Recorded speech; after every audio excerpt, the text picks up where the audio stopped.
नमस्कार मैत्रिणींनो, स्वागत आहे तुमचं सर्वांचं आपल्या माधुरीज किचन अँड ब्लॉगमध्ये। तर आजच्या व्हिडिओमध्ये आपण पाहणार आहोत कलश वस्त्र कशा पद्धतीने शिवायचं। तर अगदी सोपी पद्धत आहे जे की 5 मिनिटांमध्ये सुद्धा तुम्ही हे शिवू शकतात। तर बघा मैत्रिणींनो, इथे मी उरलेला ब्लाउज पीस घेतलेला आहे, तो रेड कलरचा कापड मी घेतलेला आहे।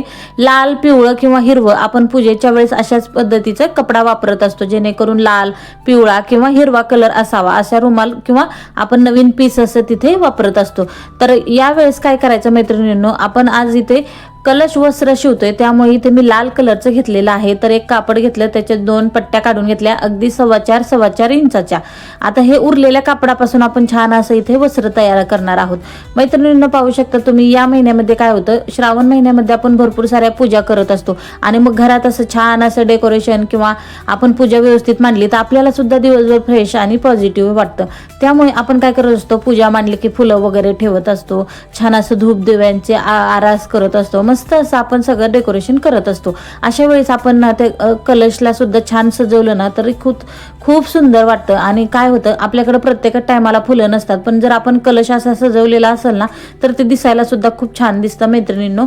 त्यामुळे काय करायचं बघा, इथे मी जो पट्टी घेतलेली होती आपण 4.25 इंचाच्या 2, तर ती मी एकत्र जोडून घेतल्या, कारण आपल्याला इथं चुन्या टाकायच्या आहेत, म्हणजेच याला प्लेट्स पाडायचे आहेत, त्यामुळे इथे कापड आपल्याला काय होतं जास्त लागतं, म्हणून इथे मी दोन्ही कापड व्यवस्थित असं जोडून घेतलं। नंतर त्याला एका साईडने दुमडून घेतलं, म्हणजे टिप मारून घेतली, ज्या साईडला ओपन आहे आणि आपल्याला खालून तिथे लेस जोडायची आहे, म्हणून मी काय करून घेतलं, तिथं दुमडून टिप मारून घेतलेली आहे। आता तुमच्याकडे जे काही लेस असेल तर लेस वापरू शकता, जर लेस नसेल तर तुम्ही काठाचा ब्लाउज पीस वगैरे घेतलेला असेल तर त्याची काठ आपल्याला खालच्या साईडला घ्यायची आहे। तर इथे मी लेस लावून घेतलेला आहे, अगदी प्लेन ब्लाउज पीस आहे। तर बघा मैत्रिणींनो, इथं 2 लेस मी लावून घेणार आहे, जेणेकरून दिसायला छान असं आपल्या इथे वस्त्र दिसणार आहे। मैत्रिणींनो, आता काय होतं, गौरी गणपती तर आलेच आहेत आणि अशा वेळेस आपण छान असा कलश सुद्धा मांडत राहतो। मग प्रत्येक वेळेस आपण कलशाला वेगवेगळे आंब्याचे पानं किंवा फुलं वगैरे लावत असतो, नागिनीचे पानं जे आपण म्हणतो खाऊची पानं, अशा पद्धतीने आपण छान असा कलश सजवत असतो। पण त्या कलशसाठी अशाच पद्धतीने एकदा जर हे वस्त्र ठेवून शिवलं तर तुम्ही वर्षभरासाठी वापरू शकतात किंवा फाटूस तर तुम्ही वापरू शकतात। आणि दरवर्षी जर तुम्हाला असं म्हणजे यायला लागलं तर तुम्ही प्रत्येक टायमाला नवीन पद्धतीचं छान असं वस्त्र शिवू शकतात। तर बघा मैत्रिणींनो, इथे मी दोन्ही साईडला खालून लेस लावून घेतलेली आहे आणि आता वरच्या साईडला व्हिडिओ दिसतंय त्याप्रमाणे अशा छोट्या छोट्या प्लेट्स आपल्याला इथे पाडून घ्यायच्या आहेत। त्यामुळे आपलं हे कापड आहे ना ते थोडंसं लांब घ्यायचं आहे, जेणेकरून आपल्याला प्लेट्स टाकता येतील आणि कापड पण जास्त उरेल। तर बघा मैत्रिणींनो, इथे मी सगळ्या प्लेट्स टाकून घेतलेल्या आहेत। आता जे 2 भाग होते त्याचे ते मी पूर्णपणे जॉईन करून घेणार आहे, म्हणजे अगदी गोलाकार आपल्याला इथे वस्त्र शिवायचं आहे रुमालासारखं। तुम्ही पाहू शकतात इथे छान असा आपण गोल आकार देऊन घेतलेला आहे आणि आता वरच्या जे साईडचा आहे त्याला आपण एक इथे पट्टी बसवून घेणार आहोत, जेणेकरून आपल्याला त्याला नॉट बसवता येईल। म्हणजेच आपले वस्त्र आपण जेव्हा घालू की तेव्हा आपल्याला त्याला प्रत्येक वेळेस असं काढणं म्हणजे सोपं जाईल, किंवा आपल्याला त्याची नॉट ढिली केली की आपल्याला लगेच ते वस्त्र निघून जाईल। किंवा तांब्याचा आकार जर लहान असेल तर तुम्ही ते नॉट पॅक घाटून बांधू शकतात, म्हणजे ते लगेच आवळ पण होईल। अशा पद्धतीने आपण काय करणार आहोत, इथं मैत्रिणींनो इथे एक फक्त नॉट बांधून घेणार आहोत। अगदी सोपी पद्धत आहे, दोन्ही साईडला टिप मारून घेऊन आपण इथे नॉट अटॅच करणार आहोत। आता बघा अशा पद्धतीने हळूहळू करून आपल्याला ही स्टेप बाय स्टेप करायचं आहे। खूप सोपी पद्धत आहे मैत्रिणींनो। जर तुमच्याकडे शिलाई मशीन नसेल तर तुम्ही हातावरती सुद्धा अशा पद्धतीचं छान असं शिवू शकतात।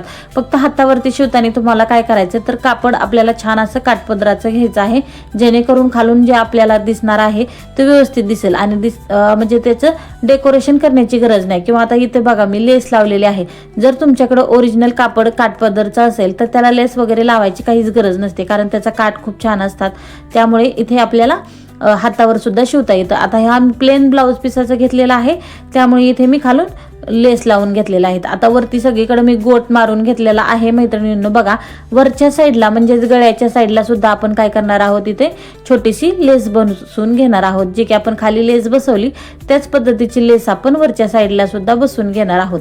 तर आजचा हा व्हिडिओ मैत्रिणींनो तुम्ही कोणत्या शहरातून पाहताय हे कमेंटमध्ये सांगायला विसरू नका, कारण काय होतं मैत्रिणींनो, आपण व्हिडिओ बघतो पण नेमका कुठल्या शहरापर्यंत आपला हा व्हिडिओ पोहोचला हे लक्षात येत नाही। त्यामुळे नक्की तुम्ही व्हिडिओ बघत असाल तर व्हिडिओमध्ये नक्की कमेंट टाकत जा की मी या शहरातून बोलते आणि माझं नाव काय, तर अशी कमेंट नक्की टाका मैत्रिणींनो। आणि आजच्या आपण सगळेच व्हिडिओ ना अगदी तुम्हाला जमतील अशा पद्धतीच्या सोप्या पद्धतीने अगदी 10 मिनिटाचे आपण इथे सगळे ब्लॉग दाखवत असतो, जेणेकरून तुम्ही पण सुद्धा घरामध्ये अशा गोष्टी बनवू शकतात. आता आपल्याकडे सगळे सणवार सुरू झालेले आहेत. श्रावण महिना सुरू झाला की बाकी सगळे सणवार आपल्याकडे सुरू होतात.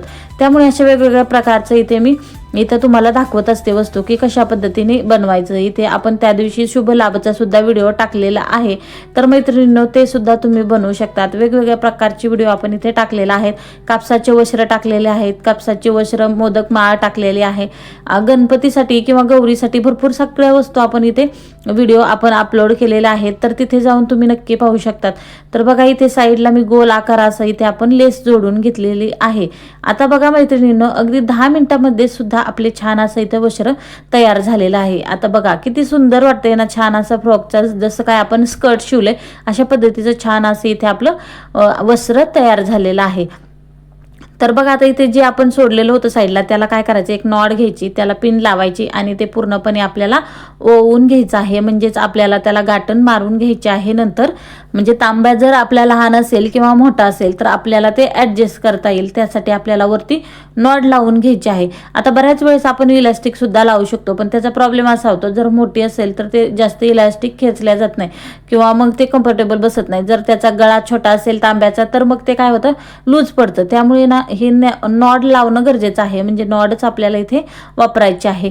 तर बघा मैत्रिणींनो छान असं इथे मी केलेलं आहे. आता तुम्हाला मी दाखवू शकते.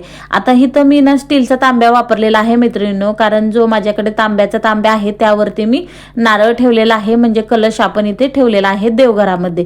त्यामुळे मी तो काय घेतलेला नव्हता, तर मी स्टीलच्या तांब्याला तुम्हाला इथे लावून दाखवलेला आहे मैत्रिणींनो. इतकं छान आणि सुंदर दिसतंय.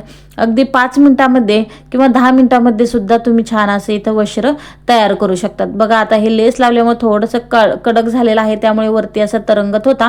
एकदा का धुतला तर मऊ पडेल आणि छान असं आपल्या तांब्याच्या आकाराला हे वस्त्र होऊन जाईल. तर बघा मैत्रिणींनो किती सुंदर आपण 5 मिनिटांमध्ये हे वस्त्र तयार केलेलं आहे. आजचा हा व्हिडिओ तुम्हाला कसा वाटला मैत्रिणींनो? जर हा व्हिडिओ तुम्हाला आवडला असेल तर नक्कीच आपल्या चॅनलला लाईक करा, शेअर करा आणि सबस्क्राईब करा. अशाच नवीन व्हिडिओसाठी आपल्या चॅनलला कमेंट करा. चला तर मग भेटू नेक्स्ट ब्लॉग. तोपर्यंत सर्वांना बाय. श्री स्वामी.